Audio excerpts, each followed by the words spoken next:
সেটি college auditorium ছিল। সেখানে ছেলে আর মেয়ের ভিড় লেগেছিল। বৌমা অনামিকা নিজের বান্ধবী শিরিষার সাথে স্টেজে দাঁড়িয়েছিল আর মাইক ধরে মালিনী বলছিল, হ্যালো ফ্রেন্ডস, আমি মালিনী। আমাদের টেক্সটাইলের কোম্পানি। আমাদের একজন স্পেশাল ডিজাইনার আছে, তার নাম শোভনা। আমি প্রত্যেক দিন বিভিন্ন রকমের ড্রেস পরে কলেজে আসি, সে সবই তারই বানানো। যখন মালিনী এভাবে বিবরণ দিচ্ছিলই ততক্ষণে একটি স্টুডেন্ট, তাহলে কি ওনার নাম জপ করব মালিনী? না না মিস্টার, তা কেন? এখানে স্টেজে মিডল ক্লাস বৌমা অনামিকা দাঁড়িয়ে আছে। সে একটি ডিফারেন্ট লুকের একটা ডিজাইন ক্রিয়েট করেছে। সে যে ড্রেসটি ডিজাইন করেছে সেটা পরে সে যদি কলেজে আসে তাহলে বোনাস রূপে আমি তাকে 1 লক্ষ টাকা দেব। তার সাথে সাথে আমি তাকে একটি চাকরিও দেব। কি বলো অনামিকা? মালিনী যখন অনামিকাকে এভাবে প্রশ্ন করে, অনামিকা বিন্দুমাত্র ভয় না পেয়ে মাইক ধরে সে বলে, ডিয়ার ফ্রেন্ডস, এমনিতে এন্টারটেনমেন্টের জন্য করেছিলাম, কিন্তু মালিনী সিরিয়াসলি নিয়ে নিয়েছে। এমনিতে আমি একজন মিডল ক্লাস ফ্যামিলির বৌমা, আমি নতুনত্ব ড্রেস ডিজাইন করতে পারবো না। তাও যখন মালিনী ব্যাপারটাকে এত সিরিয়াসলি নিয়ে আমাকে চ্যালেঞ্জ দিচ্ছে, তো আমিও চ্যালেঞ্জ নিতে রাজি আছি। অনামিকা যখন এভাবে বলে তার কথা শুনে সেখানে উপস্থিত সব স্টুডেন্টরা হাততালি বাজাতে লাগে। মালিনী অনামিকার হাত থেকে মাইকটা নিয়ে, অনামিকা চ্যালেঞ্জ অ্যাকসেপ্ট করে নিয়েছে, আমরা খুব খুশি। যে কোনো জিনিসের সময় থাকে, তাই অনামিকা এই চ্যালেঞ্জের জন্য কতখানি সময় নেবে সেটা বলে দিলে ভালো হয়। আপনি সময় নির্ধারিত করুন না। 1 সপ্তাহ। ওকে মালিনী। একথা বলে অনামিকা নিজের বান্ধবী শিরিষার সাথে সেখান থেকে চলে যায়। একদিন ডাইনিং টেবিলের কাছে দাঁড়িয়ে সারদা খুবই সরলতার সাথে দেওয়াল ঘড়িটার দিকে তাকিয়েছিল। ঘড়িতে প্রায় 9টা বাজে। সে মনে মনে ভাবে, সে কি এখনো বৌমা জল খাবার খেতে এলো না যে? তার তো আবার কলেজ যাবার সময় হয়ে গেল, এখনো নিজের ঘরের মধ্যে সে করছে এটা কি? একথা ভাবছিলে ততক্ষণে তার ছেলে রমেশ সেখানে আসে। বাবা রমেশ, বৌমা অনামিকা কোথায়? নিজের ঘরে মা, খুব জেদি, ঘর থেকে বেরুচ্ছেই না। কেন বাবা, আমার বানানো জলখাবার তার পছন্দ নয় নাকি? তার এই জেদের কারণ তোমার বানানো জলখাবার নয় মা, একটা ড্রেস। মা, তুই বলতেই তো পারতিস যে তুই তাকে কিনে দিবি। তুই তো জানিস বৌমা কিরকম, সে পাগলই হয়ে যাবে, তারপর তাকে শান্ত করা খুব কঠিন। তাতে আমার কোনো ক্ষতি নেই।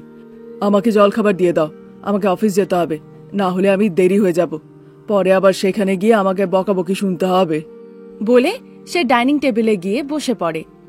মা, আমাকে জলখাবার দিয়ে দাও, অফিস বেরোতে হবে। ততক্ষণে সেখানে প্রসাদ এসে পড়েন।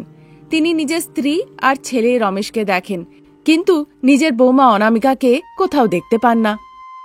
বাবা রমেশ, বৌমা অনামিকা কোথায়? নিজের ঘরে বাবা, তার খুব একটা খিদে পায়নি।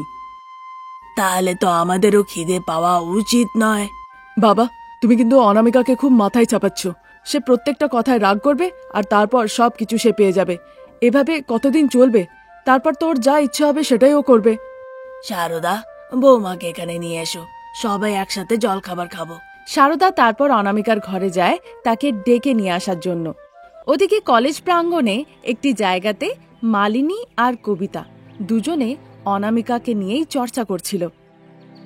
যে নিজেই কখনো নতুন জামা দেখেনি আর নিজে পরেনি, সে নতুন কি জামা বানাবে? দেখে নেবে সে আর কলেজেই আসবে না। সে যদি না আসে তাহলে তার জন্যই কিন্তু ভালো, কেউ ঠাট্টা করবে না, না হলে সবাই ইয়ার্কি মারবে, তারপর তাকে ঘরের এক কোনায় গিয়ে বসে থাকতে হবে। সত্যি বলছি, অনামিকাকে এভাবে অহংকার দেখিয়ে তোমার সাথে কথা বলা উচিত হয়নি। এবার বাজারে করে নতুন ড্রেস এলে সেটা তো তুমি কিনে পরেই নেবে। তখন তখন অনামিকা কি করবে?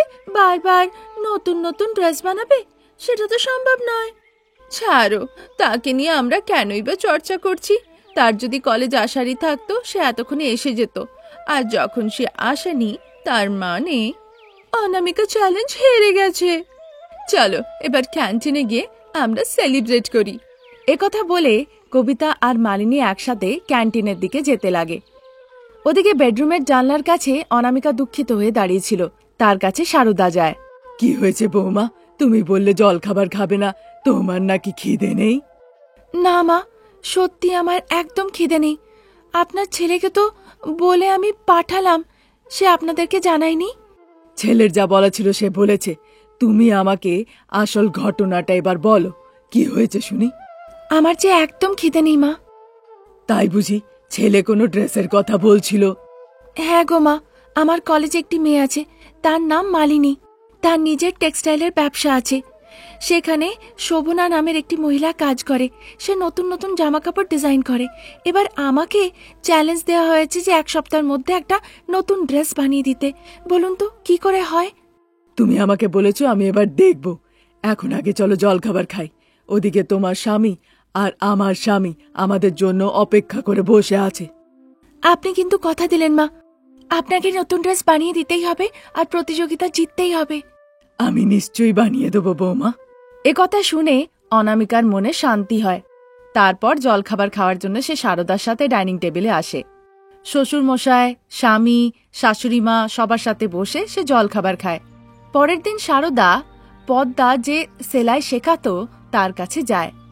কি সারদা দিদি, এর আগে তো কখনো আসুনি, হঠাৎ আমাদের বাড়িতে? পদ্মা, সেলাই মেশিন দিয়ে সেলাই করা শেখাতে হবে তোমায়। সেলাই মেশিনে? তুমি কোন সেলাই শিখতে চাও? কি আর বলবো পদ্মা, বৌমার জন্য আমাকে একটা নতুন ডিজাইনের ড্রেস বানাতে হবে। আর যদি আমি না বানাই তাহলে আমার উপরে বৌমা পড়বে। আচ্ছা, বৌমার জন্য তুমি সেলাই করতে চাও বুঝি? ঠিক আছে, আমি তোমায় শিখিয়ে দেব। তখন থেকে পদ্মা সারদাকে সেলাই মেশিনে সেলাই শেখাতে লাগে। সারদাও খুব মন দিয়ে সেলাই শেখে। তারপর একদিন অনামিকা কলেজে যায়। অনামিকাকে দেখে মালিনী আর কবিতা তার কাছে যায়। হাই অনামিকা, তুমি কেমন আছো? হাই মালিনী, আমি খুব ভালো আছি। তুমি কেমন আছো? আমি তোমার চেয়েও ভালো আছি। নির্ধারিত করা দিন ঘনিয়ে আসছে, মনে আছে তো? হ্যাঁ হ্যাঁ মালিনী, 1 লক্ষ টাকার চেকের সাথে তৈরি থেকো, আমি জিতবো। দিনে স্বপ্ন দেখা বন্ধ করে দাও অনামিকা। প্রদীপ যখন নিভে যায় না, তখন শুধু তার জ্বালা সুতলিটাই বেঁচে যায়। আর আমি তোমাকে খুব ভালো করে চিনি। সে সত্যি কথা বলেছ, না জানলে কি করে হয় বলো? অনুভব হওয়াও তো খুব প্রয়োজন। অনামিকার এই কথা শুনে মালিনী ভীষণভাবে রেগে যায়। যেহেতু কলেজে ছিল তাই সে নিজের রাগ সংবরণ করে নেয়। অনামিকা হাসে, তারপর সেখান থেকে চলে যায়। সারদা দিন রাত পরিশ্রম করে সেলাই মেশিনে সেলাই শেখে। অনেক চিন্তা ভাবনা করার পরে সে দেখে নিজের ঘরে টমেটো। তার মনে হয় টমেটো দিয়ে সে এবার একটা নতুন জামা বানাবে। বারে বাহ, বৌমার টমেটো ড্রেস দেখে পুরো কলেজ যেন ফিদা হয়ে যাবে। বুদ্ধিটা তো বেশ ভালো। এবার শুধু আমাকে টমেটো দিয়ে জামা বানাতে হবে। এরকমটা ভেবে সে টমেটোর ডিজাইনের স্টিকার এনে তারপর বৌমার জন্য একটা নতুন রকমের নতুন ডিজাইনের জামা সেলাই করে। নিজের পরিকল্পনা দিয়ে সে একটা ভীষণ সুন্দর টমেটোর ডিজাইনের নতুনত্ব ড্রেস বানায়। সে ড্রেসটি দেখে অনামিকা ভীষণ আনন্দিত হয়। বাহ মা, এই টমেটো ড্রেস তো দারুণ! আজ পর্যন্ত এত সুন্দর ড্রেস কেউ বানায়নি। এভাবে প্রশংসা করে সে কলেজে চলে যায়। সেই ড্রেসটি পরে কলেজ যাওয়াতে তার সব কলেজের বন্ধুরা তার ভীষণ প্রশংসা করে। মালিনী আর কবিতা তার ড্রেসটি দেখে তো অবাক হয়ে যায়। সে কি কবিতা, আমরা সত্যি দেখছি তো? সত্যি দেখছি, অনামিকাও তো টমেটো ড্রেস পরেছে। সত্যি বলছি, আজ পর্যন্ত এরকম ড্রেস তো কাউকে পরতে দেখিনি। এবার তোমাকে অনামিকাকে 1 লক্ষ টাকা দিতেই হবে। তার একথা শুনে কবিতা রেগে মেগে অনামিকার দিকে তাকিয়ে থাকে। কংগ্রাচুলেশনস অনামিকা, তোমার এই নতুন ডিফারেন্ট টমেটো লুকের ড্রেসের জন্য তুমি বিজেতা। তোমাকে 1 লক্ষ টাকার চেক দেওয়া হবে। এভাবে মালিনী অনামিকার খুব প্রশংসা করে। তারপর 1 লক্ষ টাকার চেক তাকে উপহার স্বরূপে দেয়। মালিনীর চেক দেওয়াতে কবিতাও এসে কংগ্রাচুলেশনস বলে। শাশুড়ি মার বানানো একদম ডিফারেন্ট লুকের টমেটো ড্রেস পরে অনামিকা বিজয়ী হয়ে 1 লক্ষ টাকার চেক নিয়ে বাড়ি ফিরে যায়। আর ভীষণভাবে আনন্দিত হয়ে সে শাশুড়ি মাকে বলে, মা, আপনি মহান। আপনি জিতেছেন। আজ শুধু আপনার জন্য আমি 1,00,000 টাকার চেক পেয়েছি। এটা আপনি রাখুন। এই টাকা দিয়ে আপনি একটা নতুন সেলাই মেশিন কিনুন, আর তা দিয়ে আপনি নতুনত্ব ডিজাইনের জামা কাপড় বানান। সেই নতুনত্ব জামা কাপড় দিয়ে আমরা নতুন দোকান খুলতে পারি। অনামিকার এভাবে বলাতে শারদারও অনামিকার এই পরিকল্পনাটি বেশ ভালো লাগে। তারপর অনামিকার দেয়া টাকা দিয়ে সে একটি নতুন সেলাই মেশিন কেনে। যেভাবে শারদা নিজের মাথার বুদ্ধি খাটিয়ে অনামিকার জন্য টমেটোর ড্রেস সেলাই করে, সেভাবেই সে আরও নতুন নতুন পরিকল্পনার সাথে সেলাই মেশিনে সেলাই করে নতুনত্ব জামা কাপড় বানাতে লাগে। এই ছিল আজকের গল্প। নতুন গল্প নিয়ে আমরা আবার হাজির হব। নমস্কার। মন্দির প্রাঙ্গণে একটি জায়গাতে শারদা আর পুরোহিত মশাই বসেছিলেন। বলুন শারদা মা, আপনার কি সমস্যা? বিয়ে নিয়ে আমার সমস্যা।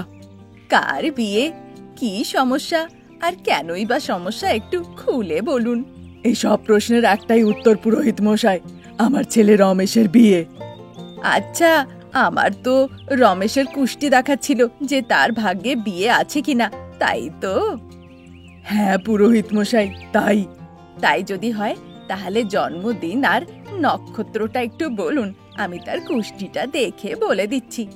এভাবে বলাতে শারদা সব বিবরণে বলে আর পুরোহিত মশাই তার কুষ্টি দেখতে লাগে। ওদিকে চাষের জমি যাওয়ার পথে প্রসাদের শঙ্করের সাথে দেখা হয়। বাবু, ওদিকে শারদা ম্যাডাম তো মন্দিরে, আর আপনি এদিকে জমির দিকে যাচ্ছেন। শারদা হঠাৎ করে মন্দিরে কেন যাবে? তুমি হয়তো ভুল দেখেছ। আমার চোখ কখনো ভুল দেখতে পারে না বাবু। আমি গিন্নিমাকে মন্দিরেই দেখেছি। তিনি পুরোহিত মশাইয়ের সাথে কথা বলছিলেন।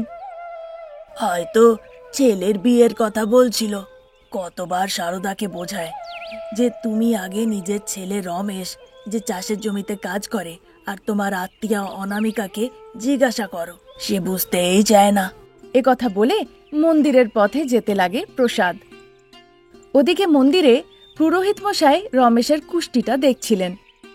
মা, রমেশের ভাগ্যে বিয়ে আছে, আমি কি সম্বন্ধ দেখব? আমাদের নজরেও একটা খুব ভালো মেয়ে আছে পুরোহিত মশাই। ভালো কথা, তাহলে কন্যারও বিবরণ দেন, আমি তারও কুষ্টিটা দেখে নিই।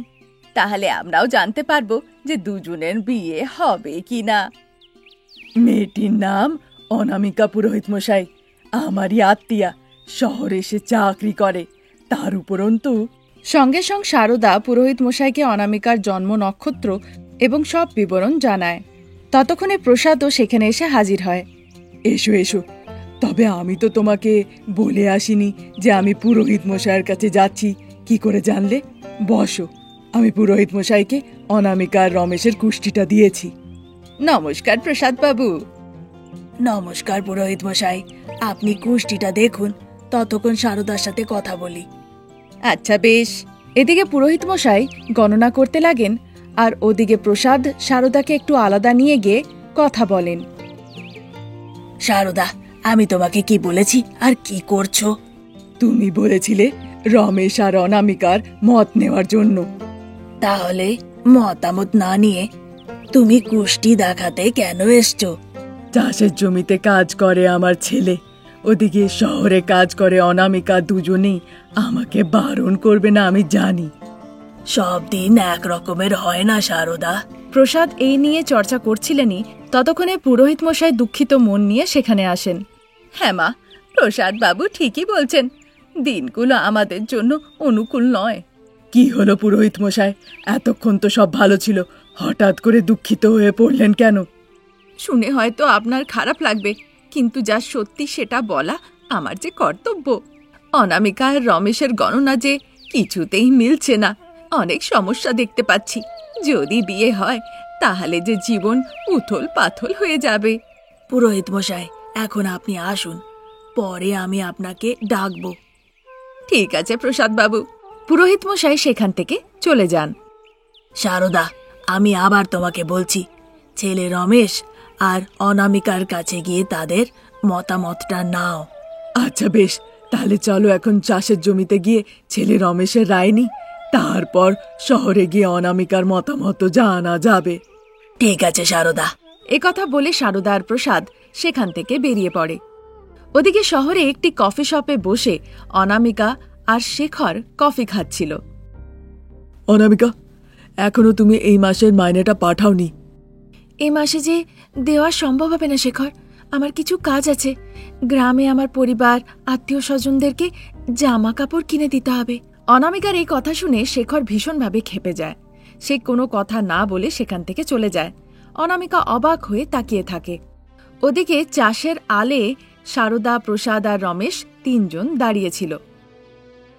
মা, বাবা, তোমরা এখানে এসেছো এটাই জানতে না যে আমি অনামিকাকে বিয়ে করতে রাজি কিনা? আমার কথা ছাড়ো, আগে তোমরা অনামিকার মত নাও। সে বাবা, আমরা কালকে শহরে গিয়ে জানবো, আগে তুমি তো বলো। মা, আমি গ্রামে একজন চাষি আর সে শহরে চাকরি করে। এই পুরো সম্পর্কটা তার উপরেই নির্ভর করে। মা, আগে তোমরা তাকেই জিজ্ঞাসা করো। রমেশের এভাবে বলাতে সেখান থেকে সারদা আর প্রসাদ বাড়ি ফিরে আসে। ওদিকে শহরে দুঃখিত হয়ে জানলার কাছে বসেছিল অনামিকা। তা দেখে অমৃতা তার কাছে যায়। তুই এভাবে দুঃখিত বসে আছিস, তাহলে নিশ্চয়ই শেখর কিছু একটা বলেছে। কি হয়েছে রে? এ মাসের মাইনেটা নিতে এসছিল সে। আমি বললাম আমার খরচা আছে, দিতে পারবো না, তাই সে রেগে মেগে চলে গেল। আমি তোকে আগেই বলেছিলাম অনামিকা, শেখরকে দেখেই মনে হয় সে খুব টাকার লোভী। তাই তোকে আমি সতর্ক করেছিলাম যে ওর উপরে বিশ্বাস করবি না। যেই সুযোগ পাস তুই শেখরের নিয়ে সেই আজে বাজে কথা বলা শুরু। তুই জানিস না শেখর আমাকে খুব ভালোবাসে। এভাবে বলে সে জানলার কাছ থেকে উঠে চলে যায়। তখন অমৃতা মনে মনে ভাবতে লাগে, লোকেরা বলে ভালোবাসা অন্ধ হয়। সে কথা আমি মানতাম না, কিন্তু অনামিকাকে দেখে সত্যিই লাগছে। এ কথা বলে সে অনামিকার কাছে যায়। অনামিকা বিছানার উপরে বসেছিল। তারপর অনামিকা আর অমৃতা সাধারণ গল্পগুজব করতে লাগে। তার কিছুক্ষণ পরে সারদা খাবার অনেক কিছু বানিয়ে অনামিকার জন্য নিয়ে এসে তাকে দেয়। সারদাকে দেখে অনামিকা ভীষণ আনন্দিত হয়। অমৃতা, আমার মাসিমা গ্রাম থেকে এসেছেন, কোল্ড ড্রিঙ্ক নিয়ে আয় তো। আচ্ছা বেশ অনামিকা। একথা বলে অমৃতা সেখান থেকে চলে যায়। তারপর দুজনের মধ্যে এদিকে ওদিকের অনেক কথা হয়। অনামিকা, আমি জানি মাসিমা, এতদিন ধরে আপনাকে এখানে ডেকেছি, আপনি কখনো আসেননি। আজকে যখন আপনি নিজে এখানে এসেছেন, তার মানে নিশ্চয়ই আমার বিয়ের কথা বলতে আপনি এসেছেন। তুমি একদম ঠিক বুঝেছ। তোমাকে রমেশের জন্য নিয়ে যেতে এসেছি। তুমি মত দিলে পুরোহিত মশাইয়ের সাথে কথা বলবো।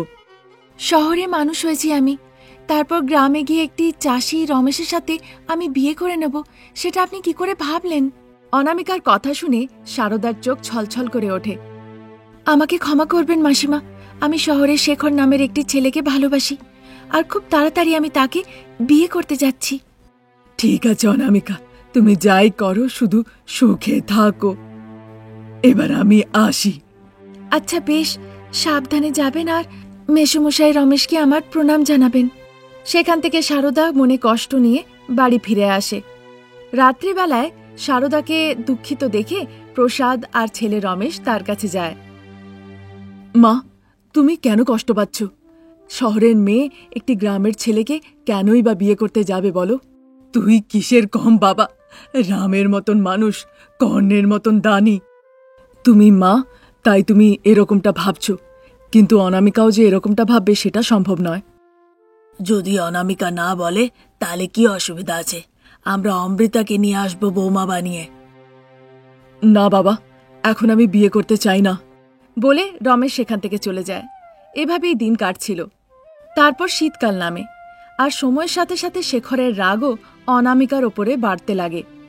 একদিন শেখর অনামিকার গায়ে হাত তোলে। তখন অনামিকার মনে হয় যে শেখরের কিছু একটা মাথায় গন্ডগোল আছে। সে নিজের মাসিমা সারদার কাছে চলে আসে।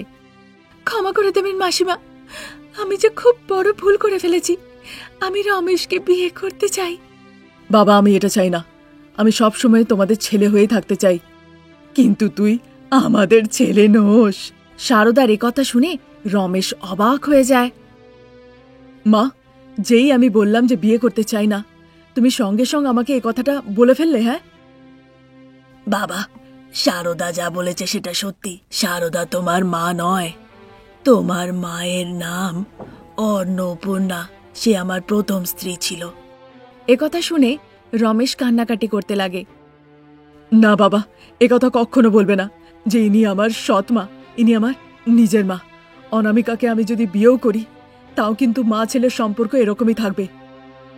হ্যাঁ বাবা, ঠিক আছে মা, আমি অনামিকাকে বিয়ে করব। তার কথা শুনে সবাই খুব খুশি হয়। পুরোহিত মশাই ভালো মুহূর্ত দেখেন। নক্ষত্র দেখে তিনি ভোর 4টের মুহূর্ত দেন। শীতকালের সময় আশেপাশে কেউ নেই, বাইরে তুষার বৃষ্টি হচ্ছে। ঠিক সেই সময় রমেশ অনামিকার মাথায় সিঁদুর পরিয়ে দেয়।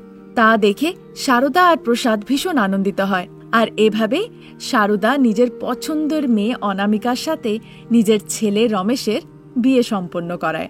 এই ছিল আজকের গল্প। নতুন গল্প নিয়ে আমরা খুব তাড়াতাড়ি হাজির হব। ততক্ষণের জন্য নমস্কার।